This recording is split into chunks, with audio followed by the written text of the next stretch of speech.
The sound had been haunting Marcus Vance's sleep for 3 weeks before he finally admitted to himself that he wanted to know where it came from.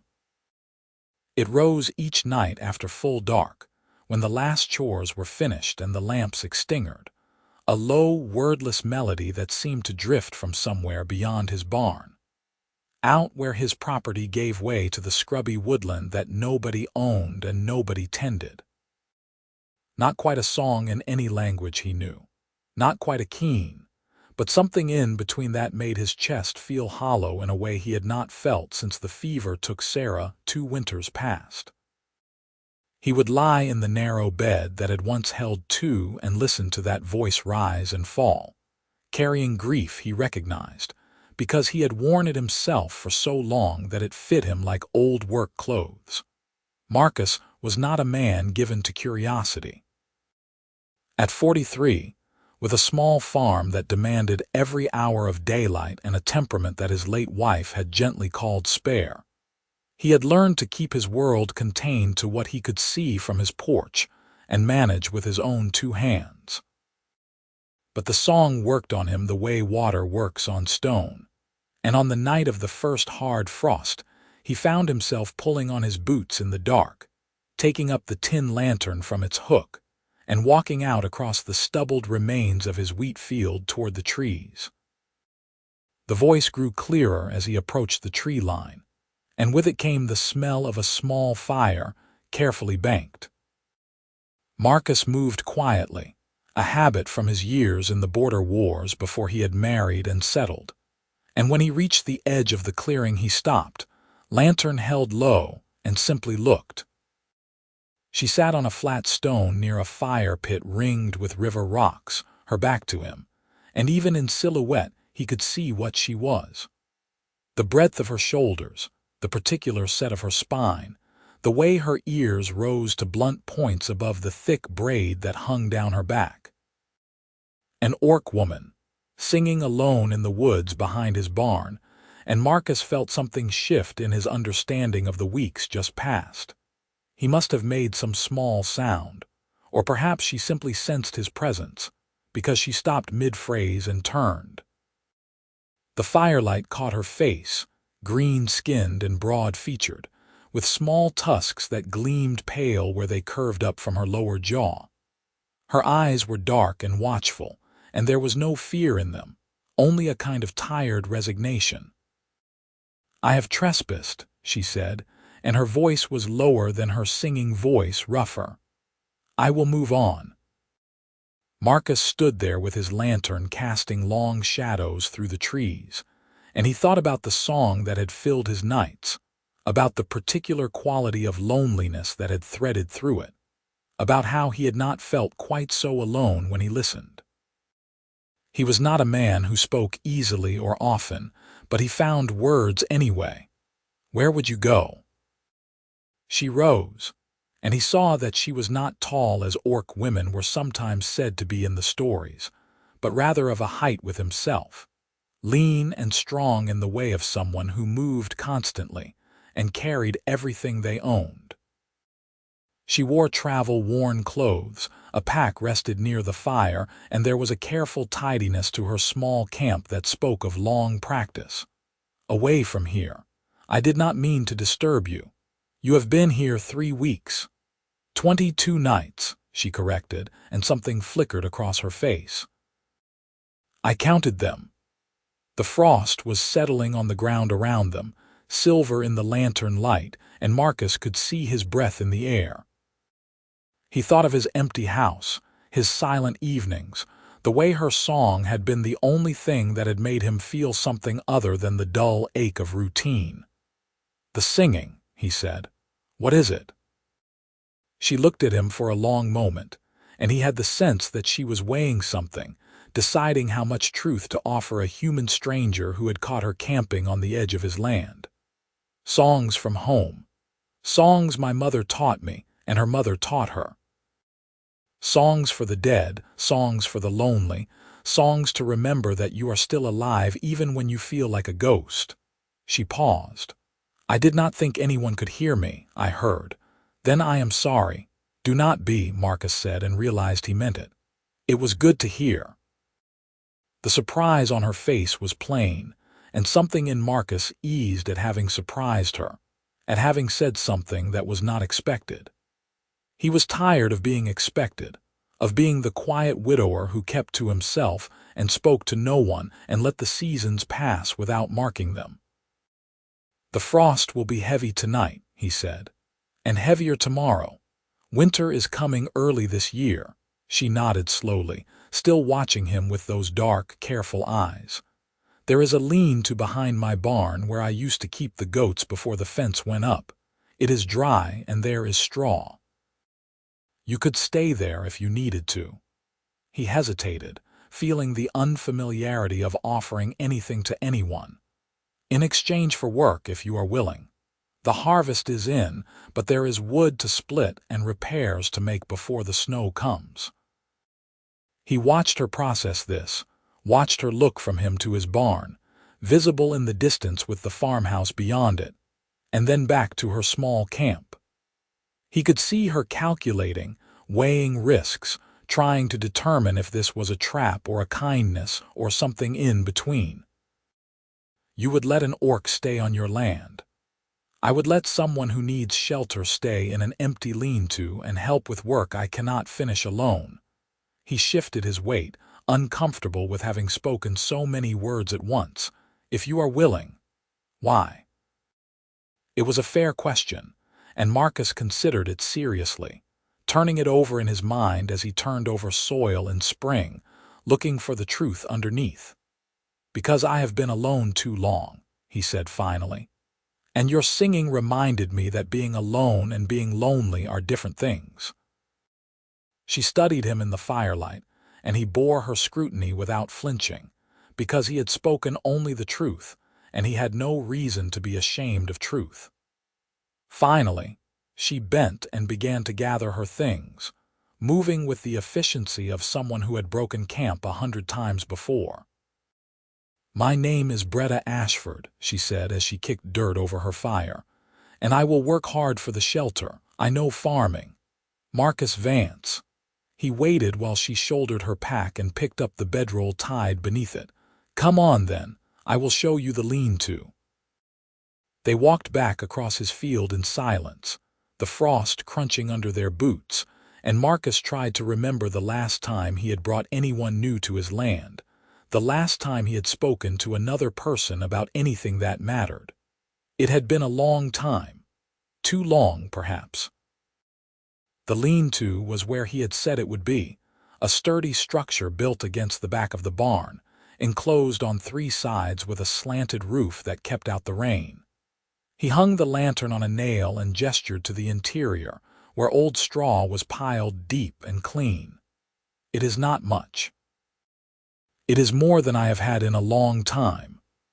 Breta set her pack down carefully, and he saw her shoulders relax slightly as though some burden had eased.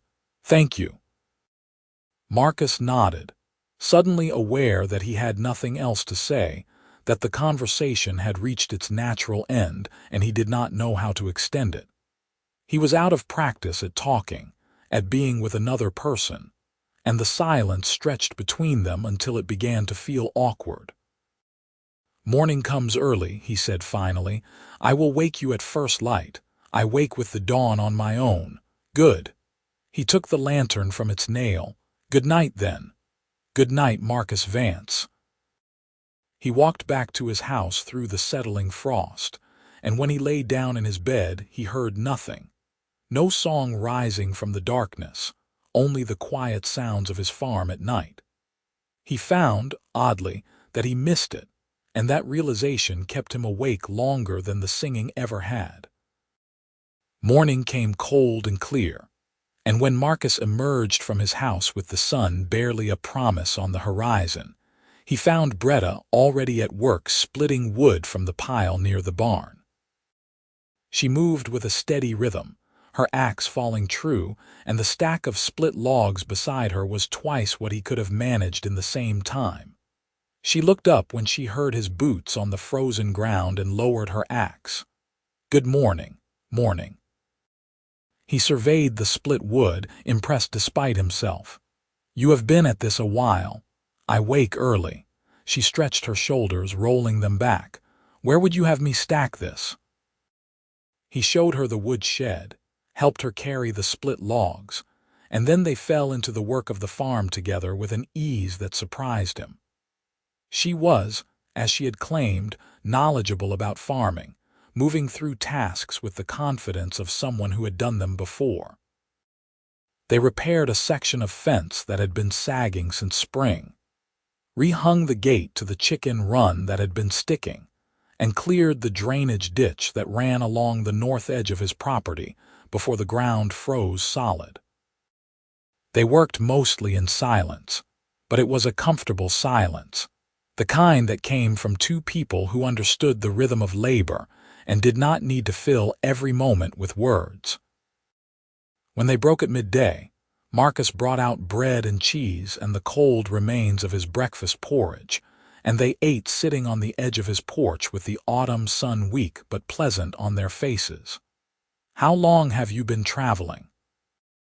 he asked, because it seemed like a question he should know the answer to if she was going to be living on his land. 2 years. Breta tore a piece of bread and chewed it slowly. "Maybe a little more. I lost track of time for a while." "Where did you come from?" "North. The border territories where the mountains meet the plain." She looked out across his fields, her expression distant. "There was a settlement there, mixed families, humans and orcs trying to make something work. It failed." He heard the weight behind those 2 words, the history she was not sharing, and he did not press. He knew what it was like to have a past that hurt to examine too closely. "And you have been walking since then?" "Working when I can, moving when I must." "People do not like orcs in their towns, in their fields. They tolerate us for a day or two if we work hard and keep quiet, but they do not let us stay." She glanced at him sidelong. "You are different. I do not care what my neighbors think. You might once they notice me here." It was a fair warning, and Marcus considered it while he ate his bread. His nearest neighbor was a mile away, and he rarely saw anyone except at market or church, and he had stopped going to church after Sarah died because he had no patience for the empty platitudes people offered. But the village would talk eventually. They always did. "Let them talk," he said. Breta said nothing, but he thought he saw something shift in her expression, some small relaxation of the wariness she carried. They returned to work after the meal, and when evening came, Marcus showed her where the well was, where he kept the tools, where the chickens liked to roost when they escaped their run. He made a simple dinner of stew and turnips, and he brought a bowl out to her at the lean-to, and she accepted it with quiet thanks. "Will you sing tonight?" he asked, and then felt foolish for asking, for revealing that he had been thinking about it all day. She looked surprised, then thoughtful. "If you wish it." "I do." So that night, after the work was done and the farm was quiet, Marcus lay in his bed and listened to Breta's voice rise from behind the barn, and the hollow feeling in his chest ease just a little. The song was different from the ones before, less mournful, carrying something that might have been the beginnings of hope, and he fell asleep to the sound of it and slept better than he had in months. The days fell into a pattern after that. A rhythm of work and quiet companionship that Marcus had not known he was missing. Breta proved herself invaluable, tackling the 100 small tasks that had been piling up since he had been alone, things he had let slide because there were only so many hours in a day and he was only one man. Together, they accomplished in a week what would have taken him a month, and the farm began to look cared for again in a way it had not since Sarah's death. She was not talkative, but neither was he, and the silence between them was companionable rather than strained. Sometimes they would work for hours without speaking, communicating through gestures and the shared understanding of people who knew what needed to be done. Other times, one of them would offer a comment about the weather or the work, and a brief conversation would unfold carefully, like something fragile being built one word at a time. Marcus found himself looking forward to the evenings, to the moment when work ended and he would bring dinner out to the lean-to, and they would sit together in the gathering dark and talk about small things. She told him about the plants that grew in the northern mountains, the ones her people used for medicine and dye. He told her about the year the river flooded, and he and Sarah had spent 3 days on the roof of the barn with the chickens and the goats. They were small stories, careful stories, the kind you told when you were testing whether someone would listen, whether they would care. And each night she sang. Sometimes the songs were soft and slow, lullabies from her childhood. Sometimes they were work songs, rhythmic and strong, meant to be sung while harvesting or building. Sometimes they were songs he suspected were prayers, though she never said as much. He learned to recognize the different types, to understand the subtle variations in her voice that spoke to her mood that day. And he found that he was listening not just to the music but to her, to the woman behind the song. 3 weeks passed in this way, and then 4, and Marcus began to forget what it had been like to be alone. It was early afternoon on a cold day in late autumn, when trouble arrived in the form of his neighbor, Gerald Whitmore, riding up the path to Marcus's house with 2 other men from the village. Marcus was repairing a window shutter when he saw them coming, and he felt his jaw tighten with a premonition of unpleasantness. Breta was around back working on the chicken run, out of sight, and he made no move to call her. "Marcus," Gerald said as he dismounted, his tone friendly but his eyes sharp. "Been a while since we have seen you in town, been busy with the farm. So we hear." Gerald glanced toward the barn, then back to Marcus. "Word is you have taken on help." Marcus set down his hammer with deliberate care. "Is that a problem? Depends on the help." One of the other men, Thomas Dern, stepped forward. He was younger than Gerald, with a mean streak Marcus had never liked. "Heard she is an orc." "She is." "That is a problem," Thomas said flatly. Marcus looked at the 3 of them standing in his yard, and he felt the old soldier in him stir, the part of himself that he had put away when he married Sarah and took up farming. He did not like being told what to do on his own land, and he particularly did not like being told by men who had no business interfering in his affairs. "It is my land," he said quietly. "I will hire who I choose. It is not about your land, Marcus." Gerald's voice was more conciliatory, trying to play the reasonable man. "It is about the community. We have standards, agreements. We do not harbor orcs here. She is not being harbored. She is working." "Same difference," Thomas said. "Orcs do not belong here." "Send her away before there is trouble." Marcus felt his temper, usually buried deep, beginning to stir. "Is that a threat?" "It is advice." Gerald held up a hand, trying to calm the situation. "Look, Marcus, we all understand you have been lonely since Sarah passed. But bringing an orc onto your land, letting her stay here, that is not the answer. People are worried." "About what?" "About what comes next. You let one in, others will follow. Before you know it, we will have a camp of them on the edge of town, and then where will we be?" Gerald shook his head. "Send her away. Find a good human girl if you need the help, someone from the village. There are widows who would work for room and board." Marcus looked at Gerald, at Thomas, at the 3rd man who had not spoken but stood there nodding along, and he felt something cold and hard settle in his chest. These were his neighbors, people he had known for years, and they were standing in his yard telling him to turn out a woman who had done nothing but work hard and keep to herself, simply because she was an orc. "No," he said. Thomas stepped forward, his face darkening. "You do not get to decide this alone, Vance. This affects all of us." "It affects no one but me. She is on my land doing my work. What happens on my property is my business, not when it threatens the rest of us. How does one woman working alone threaten anyone?" Marcus's voice was still quiet, but there was steel in it now. "Has she stolen from you, threatened your family, damaged your property?" "She is an orc," Thomas said, as though that were answer enough. "And I am telling her to stay."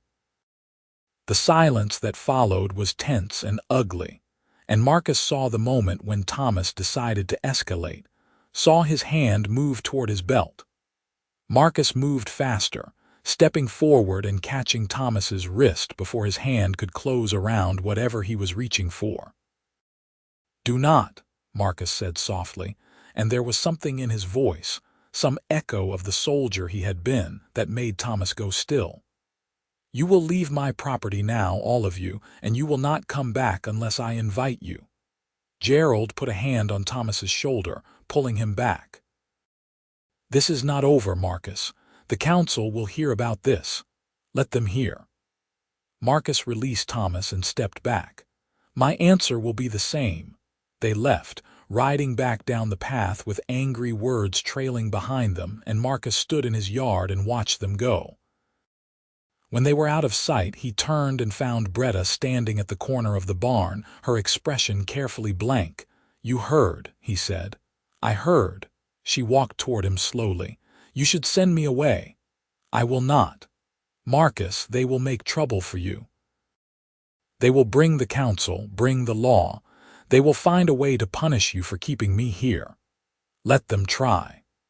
She stopped in front of him, and he could see the conflict in her face, the desire to stay warring with the knowledge that staying might cost him. He understood that conflict, had felt it himself in the moments after he invited her to his land, but he found now that his decision had only solidified. "Why?" she asked. "Why would you risk this for me?" Marcus looked at her, at this woman who had brought song back into his life, who worked beside him without complaint, who had reminded him what it felt like to have a companion rather than just an empty house. He was not good with words, had never been good at expressing what he felt, but he tried now because she deserved an answer. "Because sending you away would be wrong," he said slowly, "and because I do not want to. You have made this place feel like a home again, and I will not give that up because my neighbors are afraid of something they do not understand." She searched his face, and he let her look, let her see whatever she needed to see. Finally, she nodded just once, but he saw the way her shoulders straightened, the way some of the tension left her. "Then I will stay," she said. "And I will help you fight whatever comes." "Good." They went back to work, but the ease of the morning was gone, replaced by a watchful tension. Marcus knew that Gerald had not been making empty threats, that the village council would indeed hear about this, and that there would be consequences. But he had made his choice, and he would stand by it, whatever came. That night, Breta's song was fierce and defiant, a warrior's song that spoke of standing ground and refusing to yield, and Marcus listened to it and felt something in his chest kindle that had been cold for a very long time. The council summons came a week later, delivered by a boy from the village who would not meet Marcus's eyes. He was to appear before the council in 3 days to discuss his violation of community standards. The letter did not specify what violation, but it did not need to. Everyone knew what this was about. Marcus read the letter once, then set it aside and went back to work. There was firewood to stack before the next storm, and the barn roof needed patching on the south side, and he would not let the council's disapproval disrupt the rhythm of his days. But he was aware, constantly, of Breta working beside him, and he found himself thinking about what would happen if the council found a way to force him to send her away. The thought made him angrier than he had been in years. On the evening before he was to appear before the council, he and Breta sat on the edge of his porch as had become their custom, eating dinner in the gathering dark. The air was cold enough that their breath steamed, and the first stars were beginning to appear overhead. "You do not have to fight this," Breta said quietly. "I can leave before the council meets. You can tell them I moved on. I will not lie. Then you will lose." She set down her bowl. "Counsels like that do not change their minds. They will find a way to make you comply, and you will have sacrificed for nothing." Marcus was quiet for a long moment, thinking about sacrifice, about what it meant to stand for something, about the hollow years he had spent alone after Sarah died, and the slow return to life he had felt in the weeks since Breta had come to his farm. "My wife," he said slowly, "used to tell me that I was too stubborn for my own good, that I would rather break than bend. Was she right? Usually." He looked at Breta, at the green skin and the tusks and the pointed ears that marked her as different as other, and he thought about how little any of that mattered when measured against the person she was. But sometimes being stubborn is the only way to hold on to what matters. And I matter. It was a simple question, asked simply, but he heard the vulnerability beneath it, the uncertainty of someone who had been turned away too many times. "Yes," he said, and meant it completely. She was quiet after that, and they finished their dinner in silence. When it was full dark, she went to the lean-to and he went to his house, and later, when her song rose into the night, it was soft and wondering, as though she were singing a question she did not yet know how to answer. The council met in the village hall, a squat stone building that served as church and meeting house and courthouse, depending on the day. Marcus arrived on time, alone, and found the 5 council members already seated behind their long table. Gerald was there, as was Thomas, and 3 others Marcus knew but did not count as friends. A handful of villagers had come to watch, curious or concerned or simply bored. "Marcus Vance," Gerald said formally, though they had known each other for 20 years. "You have been called before this council to address the matter of an orc residing on your property. I am aware. Do you deny that you are harboring an orc woman on your land? I do not harbor anyone. She works for me in exchange for shelter." Thomas leaned forward. "That distinction does not matter. The council has clear rules about orcs within our jurisdiction. They are not permitted to reside here, under any circumstances." Marcus looked at the council, at the villagers watching from the benches, and he chose his words carefully. "Show me these rules." There was a pause. Gerald shifted in his seat. "It is common practice, understood by everyone. Common practice is not a rule. Show me the written law that says I cannot hire who I choose on my own land." Another pause, longer this time. Thomas's face was darkening again, but Gerald held up a hand, his expression calculating. "The council has the authority to regulate settlement within the village boundaries to maintain peace and order. We are invoking that authority now. The orc woman must leave." "My farm is outside the village boundaries," Marcus said flatly. "By half a mile at least. Your authority ends at the village line."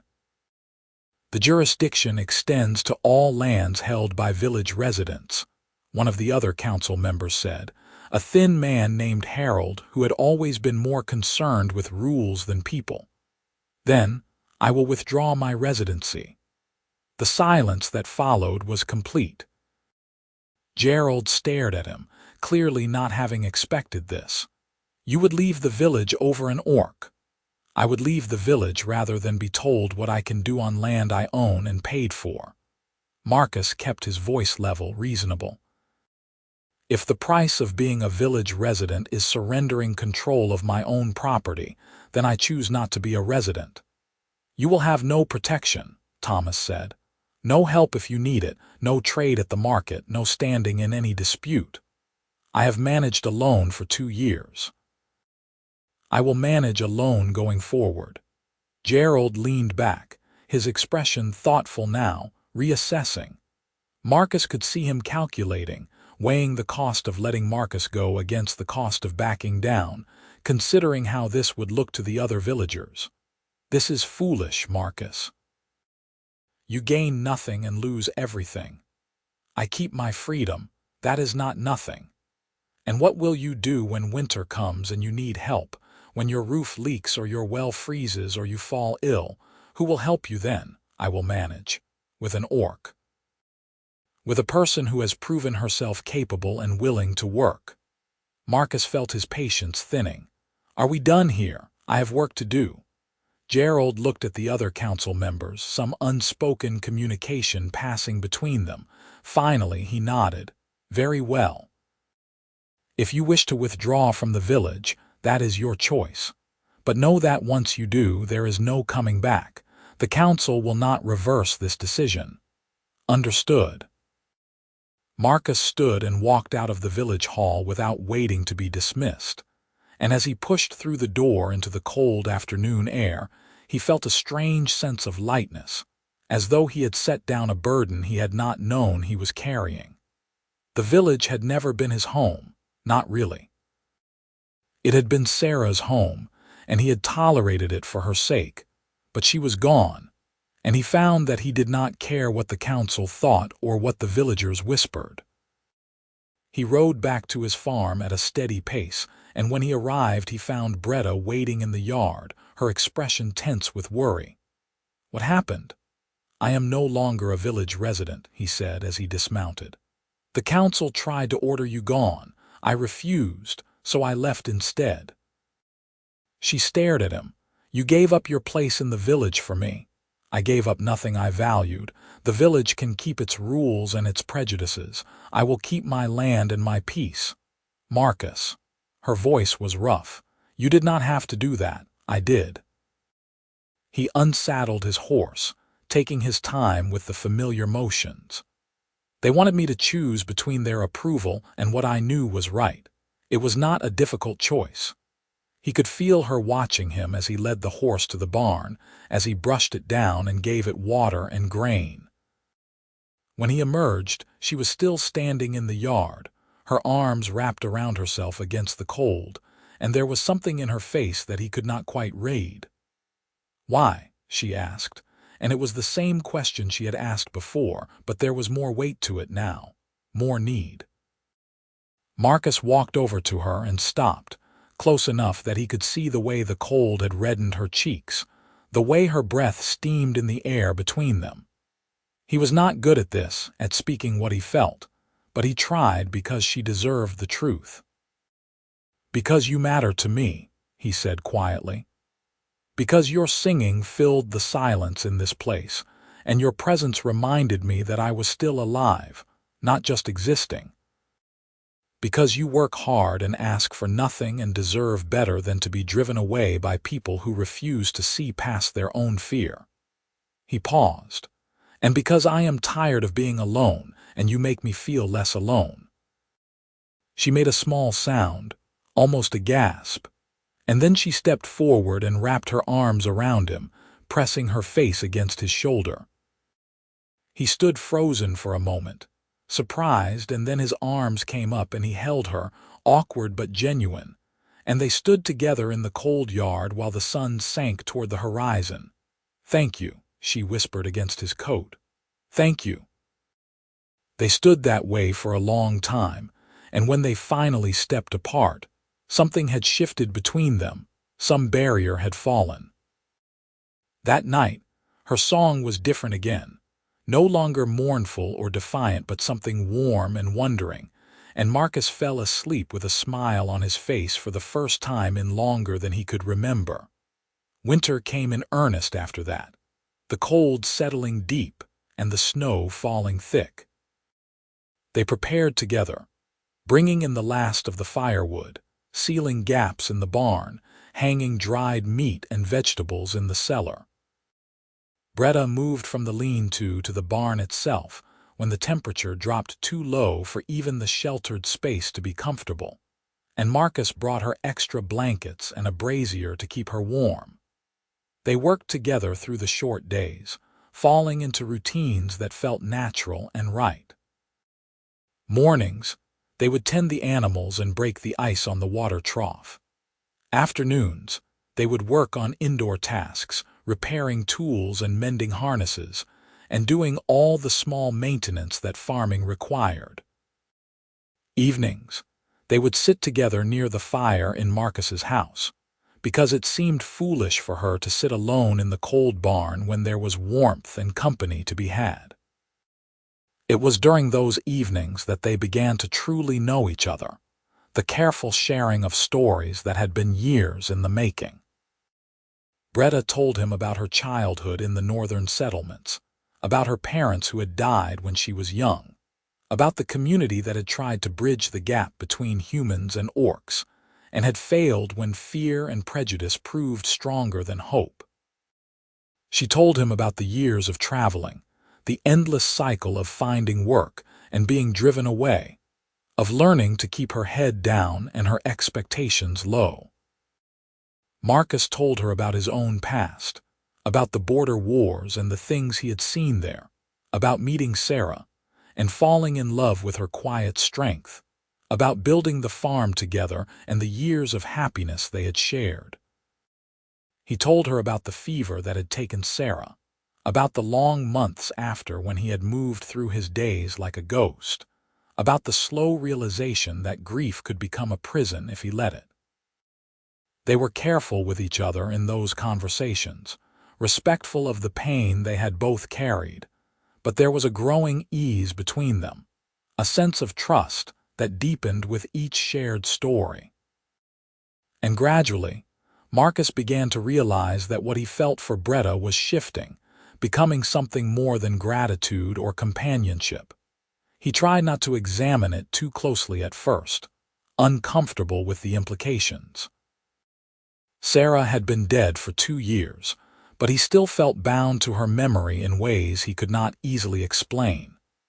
And Breta was an orc, which should not matter but did, because the world would judge them harshly for any connection that went deeper than employer and worker.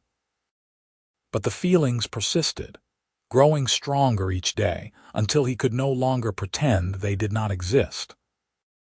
He found himself watching her as she worked, noticing the graceful strength of her movements, the way she hummed to herself when she thought no one was listening, the small smile that curved her mouth when something pleased her. He found himself looking forward to their evenings together with an intensity that went beyond simple companionship, found himself disappointed on the rare occasions when she retired to the barn early. And he suspected, from the way she looked at him sometimes, from the care she took with small gestures and the warmth in her voice when she spoke to him, that she might feel the same. The realization both pleased and terrified him, because he did not know what to do with it, did not know if he had the courage to reach for something new when he had barely finished mourning what he had lost. Midwinter came, and with it the longest night of the year. It was a night that had always been marked with celebration in the village, bonfires and music and gathering together against the dark.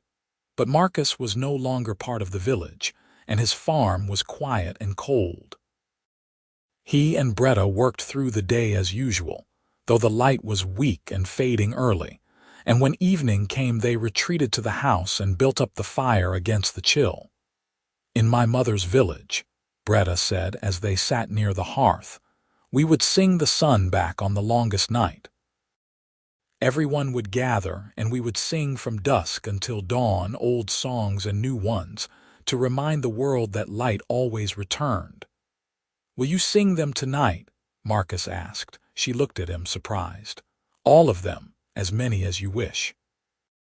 She smiled, and it transformed her face, making her look younger, less worn by the years of traveling. "Then I will, but you must help me. I cannot sing." "Everyone can sing, you simply have not tried." She stood and held out her hand to him. "Come, I will teach you." He let her pull him to his feet, feeling self-conscious and awkward, but she was patient, teaching him the simple melody of a harvest song, correcting his pitch gently until he could carry the tune. They sang together, her voice strong and his voice rough but earnest, and gradually he began to lose his self-consciousness, to simply enjoy the act of making music with her. They sang through the evening and into the night, old songs and new, work songs and prayers and lullabies. Breta taught him the words in her language, and when he stumbled over the unfamiliar sounds, she laughed and showed him again, her patience inexhaustible. And as they sang, Marcus felt something in him loosen and open, some part of himself that he had kept locked away since Sarah's death. Somewhere past midnight they paused to rest, and Breta looked at him with eyes that held something warm and wondering. "You have a good voice," she said softly, "when you let yourself sing. Only because you taught me. No, it was there all along. You simply needed a reason to use it." They were sitting close together near the fire, the flames casting flickering shadows across the room, and Marcus felt the weight of the moment, the sense that something important was happening. He reached out slowly, carefully, and took her hand in his, half expecting her to pull away. But she did not. Instead, her fingers curled around his, strong and warm, and they sat together in the firelight while the longest night slowly gave way to the promise of dawn. "Breta," he said quietly, and her name felt different in his mouth now, more intimate, more significant. "I am glad you came here. I am glad you stayed." "So am I," she whispered, "more glad than I can say." They sat together until the first light of dawn began to show through the window. And then Breta sang the last song, a song of welcome for the returning sun. And Marcus listened and felt his heart swell with emotions he was not quite ready to name. Winter deepened, and with it came the challenges that Marcus had expected. The well did freeze, and they spent the better part of a day melting snow for water until Marcus could thaw the pump.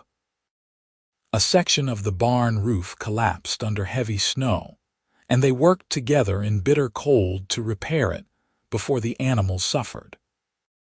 There were days when the wind was so fierce that venturing outside was dangerous, and they stayed huddled near the fire, rationing food and fuel and telling stories to pass the time.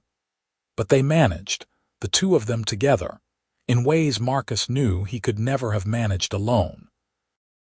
Breta's strength and skill proved invaluable again and again, and he found himself relying on her not just for labor but for companionship, for the simple comfort of knowing he was not facing the winter alone. And through it all, their connection deepened. They had not spoken again about what had passed between them on the longest night, but it was there in every gesture, every shared look, every moment of quiet understanding. Marcus found himself thinking about the future in ways he had not allowed himself to think since Sarah died, imagining what it might be like if Breta stayed not just through the winter but beyond, not as a worker, but as something more. The thought both thrilled and frightened him, and he did not know how to give it voice. It was late winter, with the snow beginning to soften and the days growing perceptibly longer, when Thomas Dern arrived at Marcus's farm with 4 other men. They came on horseback, armed, and Marcus saw them coming from a distance and felt his stomach tighten with dread. He met them in the yard, and Breta came to stand beside him, her expression hard and wary. "You are not welcome here," Marcus said flatly. "Leave." "We are not here for you," Thomas said. He was looking at Breta with open hostility. "We are here for her. She is on land claimed by Edward Richardson, and he wants her gone." Marcus felt cold that had nothing to do with the weather. "What are you talking about? This is my land." "The wood lot where she was camping, the section that runs behind your barn. Richardson filed a claim on it 2 weeks ago. The council approved it yesterday. That is his land now, and she is trespassing." Thomas smiled, ugly and triumphant. "He has the right to remove her by force if necessary." "That is insane. That land has been unclaimed for decades. Not anymore. Richardson filed properly, paid his fees, and the council granted the claim. It is all legal." Thomas gestured to the men with him. "We are here to escort her off the property. If she resists, we have the authority to use force." Marcus felt rage building in his chest, hot and fierce. This was Gerald's doing, he knew, the council's way of striking back at him for refusing to comply. They could not force him to send Breta away from his own land, so they had given the land she had been camping on to someone else, someone who would do what the council wanted. "She is not on Richardson's land," Marcus said. "She is on mine. She has been living in my barn for months. Richardson has no claim over her. Then she is living on your land illegally, since you are not a village resident and have no standing to harbor anyone." Thomas was clearly enjoying this. "Either way she goes. No, this is not a negotiation, Vance. We have the law on our side. Stand aside, or we will move you aside." Marcus felt Breta's hand on his arm, felt her trying to pull him back, but he shook her off. He had fought in the border wars, had faced down armed men before, and he was not about to let Thomas Dern and his thugs take away the one person who mattered to him. "You will have to go through me," he said quietly. Thomas dismounted and the other men followed suit. They spread out in a loose semicircle, and Marcus saw that they were all armed with cudgels and knives, weapons meant to intimidate rather than kill, but dangerous nonetheless. He had nothing, no weapon, no armor, only his determination and the cold fury burning in his chest. "Marcus, no," Breta said urgently. "This is not worth dying for." "Yes, it is." Thomas stepped forward, raising his cudgel, and Marcus braced himself for the blow. But before it could fall, Breta moved, stepping between them with a speed that surprised everyone. She caught Thomas's wrist and twisted, and the cudgel fell from his grip as he cried out in pain. "Enough," she said, her voice hard as iron. "I will go. There is no need for violence." "Breta, no," Marcus said, but she shook her head. "I will not watch you die for me. I will go." She released Thomas and stepped back, her expression bleak. "Give me an hour to gather my things." "You have 10 minutes," Thomas said, nursing his wrist. She nodded and turned toward the barn, and Marcus followed her, his mind racing for some solution, some way to stop this. But he could think of nothing. The law was against them, the council was against them, and he was one man with no standing and no power. Inside the barn, Breta moved quickly, gathering her pack and bedroll, her few possessions. Marcus watched her, feeling helpless and furious. "There has to be another way," he said. "There is not." She did not look at him, focused on her packing. "They have the law and they have numbers. If I stay, they will hurt you, and I cannot allow that. Where will you go? Away, south maybe, or west, somewhere they cannot find me." She finished packing and finally looked at him, and her eyes were bright with unshed tears. "Thank you, Marcus, for everything. For letting me stay, for standing up for me, for making me feel like I mattered. I will remember it always.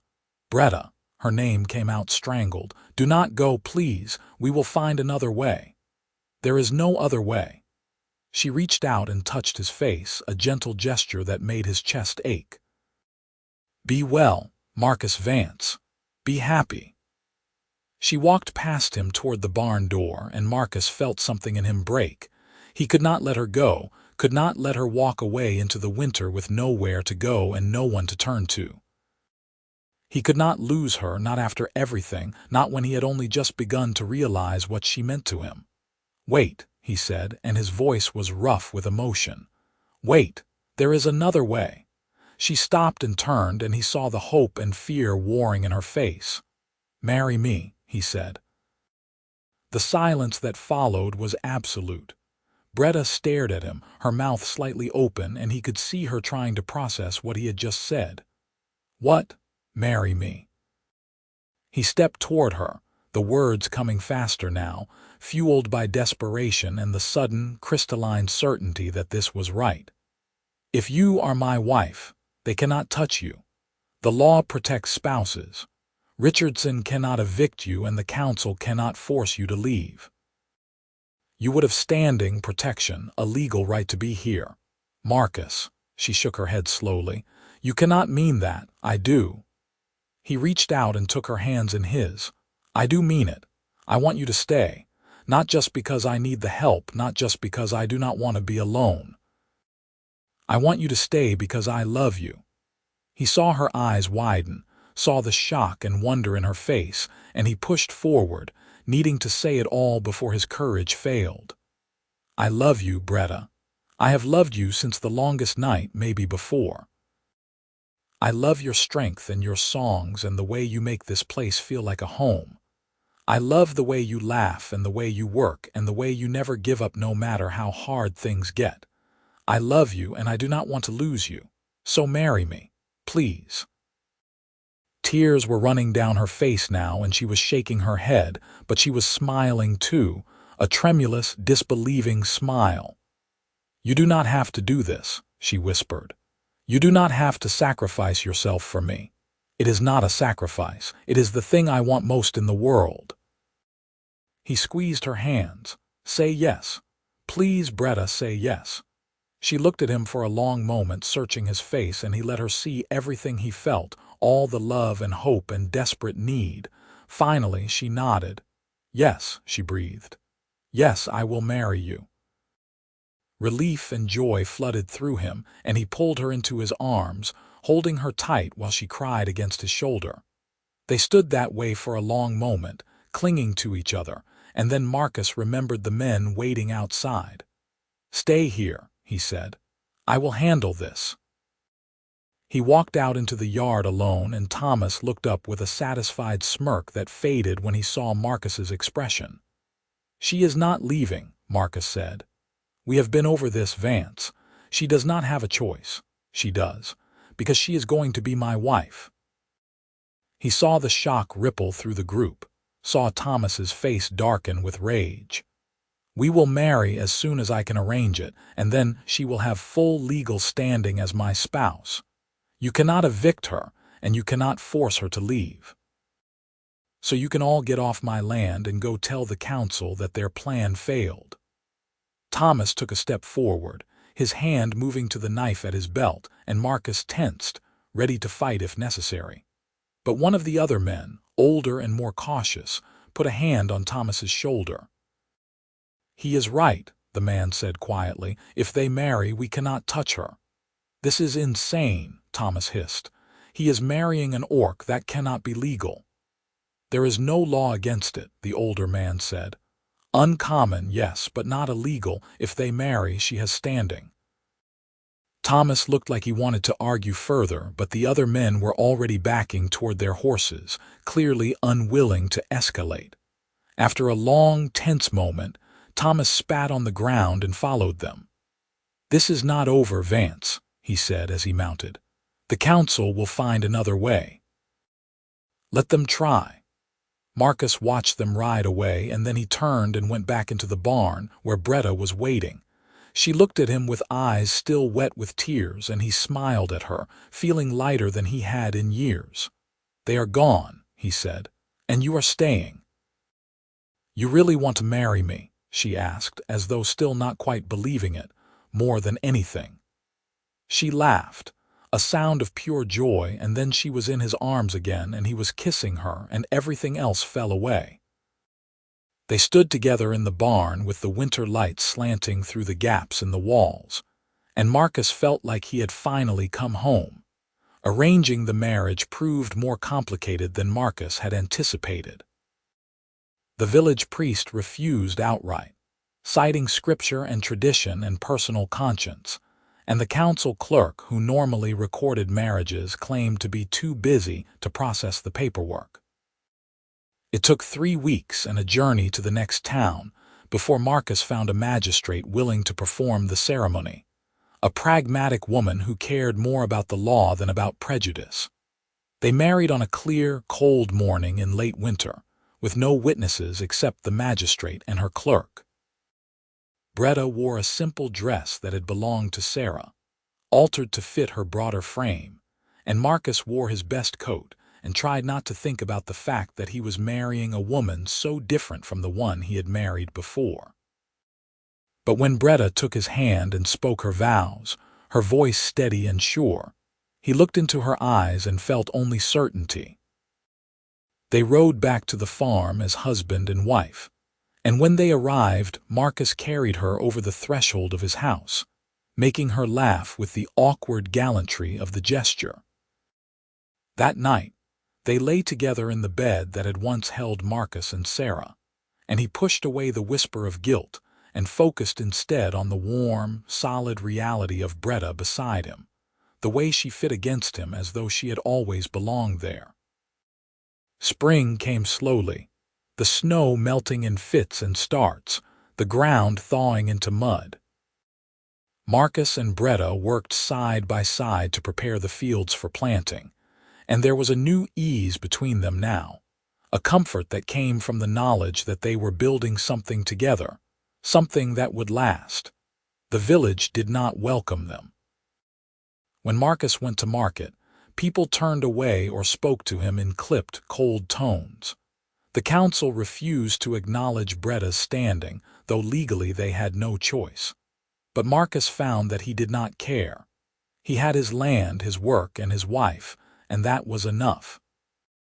Breta bloomed in the spring light, her smiles coming easier, her songs more frequent.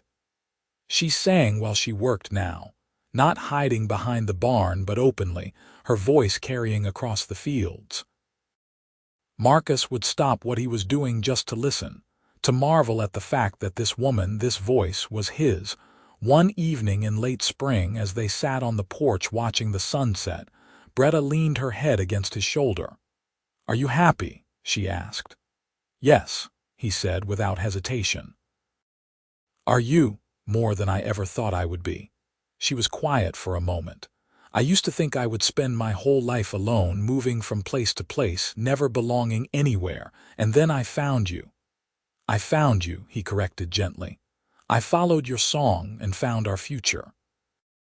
He smiled at that, liking the sound of it, the way it captured everything that had happened since that first night when he had walked into the woods with his lantern. Their future. Not his, not hers, but theirs, built together from loss and loneliness and the courage to reach for something new. Summer came, and with it the hard work of the growing season. They planted and tended and watched the crops grow, and the farm prospered in ways it had not since Sarah's death. Marcus hired 2-day laborers from a neighboring village for the harvest, men who cared more about wages than about the color of his wife's skin. And together they brought in the best yield Marcus had seen in 5 years. Word of their success spread, and gradually, grudgingly, some of the hostility from the village began to ease.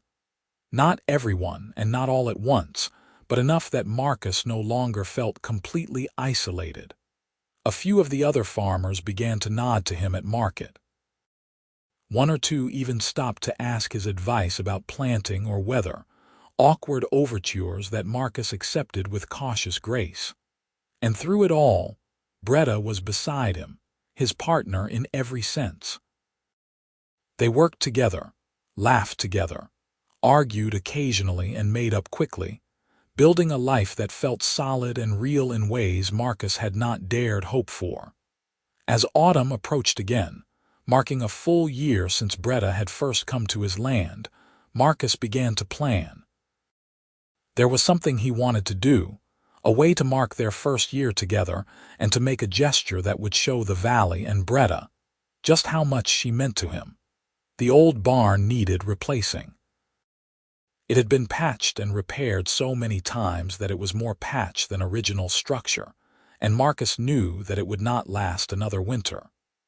He had been putting off the work because building a new barn was a massive undertaking, not something 1 or even 2 people could manage alone. But he had an idea, a way to turn necessity into something more. He sent word to the neighboring farms, to the few people who had shown him kindness or at least neutrality, inviting them to a barn raising. It was an old tradition, a way for communities to come together to help one of their own, and he was not certain anyone would come. But he sent the invitations anyway, along with a promise of food and drink and music. To his surprise, people accepted. Not everyone, but enough. Some came out of curiosity, wanting to see the orc woman who had caused such controversy. Some came because they respected Marcus's skill as a farmer and knew that good neighbors were worth more than prejudice. And a few, a precious few, came because they believed that what Marcus and Breta had built together was worth supporting. The day of the barn raising dawned clear and cool, perfect autumn weather. Marcus and Breta had spent the previous week preparing, laying the foundation, cutting timber, organizing materials. Now, as the sun rose, wagons began to arrive, filled with neighbors and their families, bringing tools and food in willing hands. Marcus greeted each arrival, introducing Breta to those who had not met her, and he watched their reactions carefully.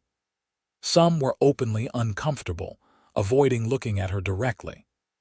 Others were merely curious, studying her with the frank interest of people encountering something unfamiliar. But a few, the ones Marcus would remember and count as true friends, greeted Breta with genuine warmth, shaking her hand and thanking her for her hospitality. The work began in earnest, men and women moving with the practiced efficiency of people who had done this many times before. The frame went up quickly, timber slotting into place with satisfying precision.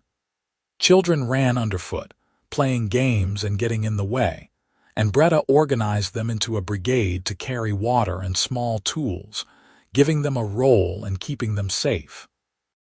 By midday, the basic structure was complete, and they broke for the meal that Breta had spent days preparing. Long tables had been set up in the yard, laden with bread and cheese and roasted meat and vegetables from Marcus's garden. People ate and talked, and Marcus saw the way some of them were watching Breta, saw the surprise on their faces as they observed her moving among the guests with quiet grace, ensuring everyone had enough to eat, answering questions about the farm with modest pride. After the meal, as the work resumed, one of the farmers approached Marcus, a man named Henry Coleman who lived 3 miles to the east. "Your wife is not what I expected," Henry said. Marcus tensed, preparing for criticism, but Henry held up a hand. "I mean that as a compliment. I heard all the stories about orcs being savage and dangerous, but she is clearly neither. She is a good woman, and you are a lucky man."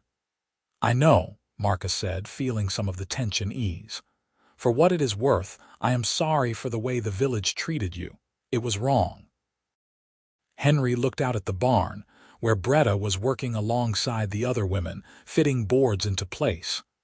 "Not everyone feels the way the council does. Some of us see what you have built here, and we respect it." "Thank you," Marcus said quietly. "That means more than you know." As the afternoon wore on, the barn took shape, solid and strong, rising from the foundation they had laid. And as the sun began to sink toward the horizon, Marcus realized that they were going to finish, that by nightfall he would have a new barn and something even more valuable, proof that he and Breta could find acceptance, that their marriage was more than just a legal arrangement, that they were building a life that others could recognize and respect. As the last boards were fitted into place and the roof was secured, someone called for music. Instruments appeared, a fiddle and a flute and a hand drum, and the musicians struck up a lively tune. People began to dance in the yard, and children shrieked with laughter as they ran in circles. Marcus found Breta standing at the edge of the gathering, watching with a soft expression. He went to her and took her hand. "Will you dance with me?" he asked. She looked surprised. "Here, in front of everyone. Here, in front of everyone. I want the whole valley to see." She smiled, and it was the smile he loved, the one that made her eyes light up and chased away the shadows of her past. Then yes. They moved into the center of the yard, and Marcus put his arm around her waist, taking her other hand in his. They were not graceful dancers, either of them, but they moved together with the ease of two people who knew each other well, who had learned to anticipate each other's movements through months of shared work. The music swirled around them and the other dancers made space, watching, and Marcus saw approval on some faces, acceptance, even warmth. When the dance ended, someone called for Breta to sing. She looked at Marcus, uncertain, and he squeezed her hand encouragingly. "Sing for them," he said. "Let them hear what I have been hearing all this time." She nodded and stepped forward, and the yard fell quiet. For a moment she stood there, gathering herself, and then she began to sing.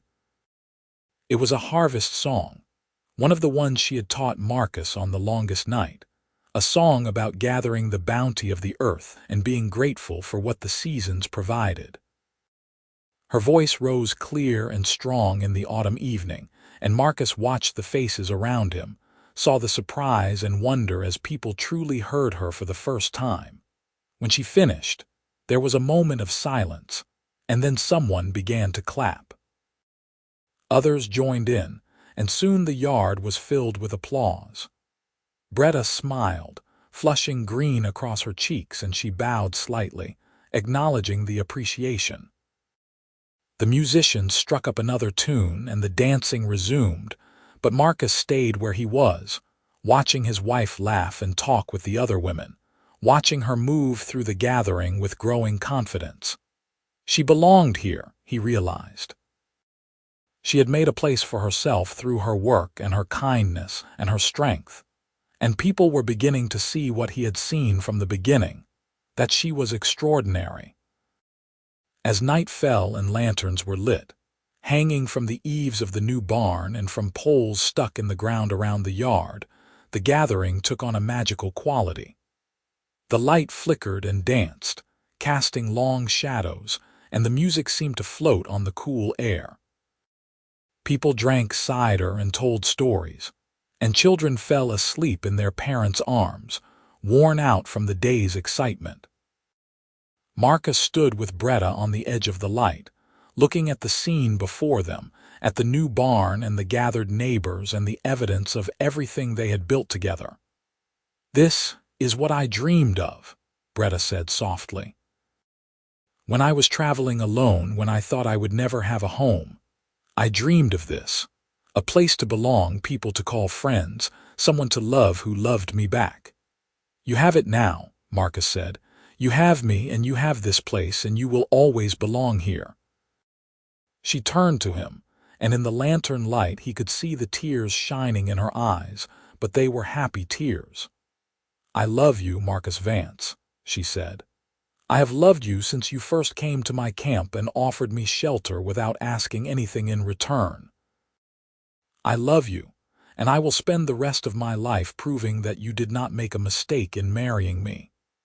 "It was the best decision I ever made," he said, and kissed her, there in front of everyone, not caring who saw or what they thought. The gathering wound down slowly, families departing with waves and promises to visit, the yard gradually emptying until only Marcus and Breta remained, standing in the lantern-lit yard with their new barn rising behind them. "Thank you," Breta said, looking at the barn. "For this, for all of it. You built it as much as I did. I mean, thank you for making me part of this, for giving me a reason to stay, a reason to sing."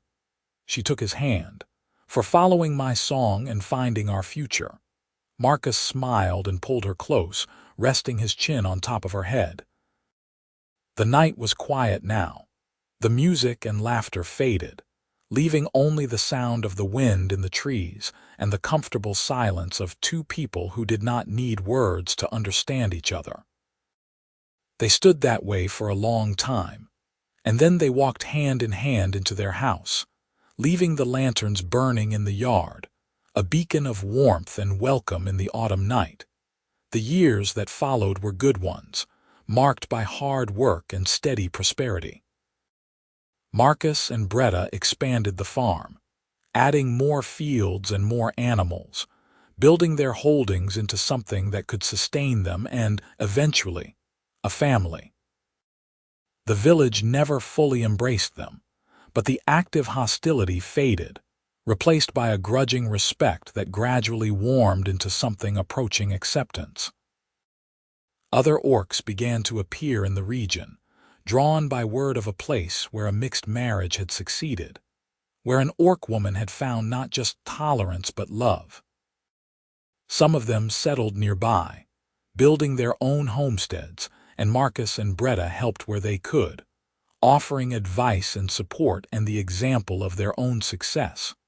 In the third spring of their marriage, Breta told Marcus she was pregnant. He was terrified and overjoyed in equal measure, suddenly aware of how much he stood to lose, how precious this life they had built had become. But Breta was calm and confident, and when their son was born in the autumn, small and squalling and perfect, Marcus held him and felt his heart expand in ways he had not known were possible. They named him Ethan, and he was the first of several children, each one a blessing and a challenge and a joy. Ethan was followed 2 years later by a daughter they named Clara, and 2 years after that by another daughter, Dahlia. The children grew up on the farm, learning to work the land and care for the animals, and they were loved fiercely by both their parents and by the community that had slowly grown around them. Marcus watched his children play in the yard where he and Breta had danced on the night of the barn raising, and he thought about how different his life was from what he had imagined in the dark days after Sarah's death. He had not forgotten Sarah, would never forget her, but he had learned that love was not a finite resource, that the heart could hold multiple truths without diminishing any of them. Breta still sang, every night, her voice rising from the farm and carrying across the valley. But now she was not alone. The children would join in, their high, clear voices blending with hers, and sometimes Marcus would add his own rough baritone, and together they would fill the evening with music. On a warm summer evening when Ethan was 12 and Clara was 10 and Dahlia was 8, the family gathered on the porch after dinner, tired from a long day of haying. Breta was teaching the children a new song, and Marcus sat back and listened, content to watch them. "Father," Ethan said during a break in the singing, "tell us again how you met Mother." It was a story the children never tired of hearing, and Marcus obliged, telling them about the mysterious song that had haunted his nights, about following it into the woods, about offering Breta shelter and discovering that she was extraordinary. "And then you fell in love," Clara said, sighing in the dramatic way of 10-year-old girls. "And then we fell in love," Marcus agreed. "I am going to marry someone who sings," Dahlia announced, "just like Mother." Breta laughed and pulled Dahlia into her lap. "You can marry whoever you want, my heart, just make sure they are kind. And that they work hard," Ethan added. "Father always says that work is important." "Work is important," Marcus confirmed, "but kindness is more important, and love is most important of all." He looked at Breta as he said it, and she smiled at him, the smile that had first captured his heart, and still, after all these years, made him feel like the luckiest man alive. As the evening deepened and the children began to yawn, Marcus sent them off to bed, and then he and Breta sat alone on the porch, as they had done so many times before. The farm was quiet around them, the animals settled for the night, the fields holding the promise of another good harvest. "Do you ever regret it?" Breta asked quietly. "Marrying me, building this life, all the challenges it brought?" Marcus thought about the question, really considered it, because he knew she needed an honest answer. He thought about the years of struggle, the prejudice they had faced, the isolation that had marked the early days of their marriage. And then he thought about everything they had gained, the love and the family and the deep contentment that filled his days. "No," he said firmly. "Not for a single moment. You are the best thing that ever happened to me, Breta. You and our children, this life we have built. I would not change any of it." She leaned her head against his shoulder, and he put his arm around her, and they sat together in the gathering dark, listening to the sounds of the farm and the distant song of crickets. "Sing for me," Marcus said softly. And she did, her voice low and sweet, singing the song that had first drawn him to her, the song of loneliness and hope and the search for home. He listened, and he remembered that first night when he had followed her voice into the woods, and he marveled at how far they had come, how much they had built together. When the song ended, Breta looked at him with eyes full of love and said what she said every night before they went to bed. "I am home." "So am I," Marcus replied. "So am I." They sat together on the porch until the stars came out, and then they went inside to their bed, to the house that was filled with the sounds of their sleeping children, and Marcus felt at peace in a way he had never imagined possible. He had followed the song of a lonely orc woman behind his barn, and in doing so, he had found not just her future but his own. They had built it together, note by note, day by day, and it was more beautiful than any song could capture.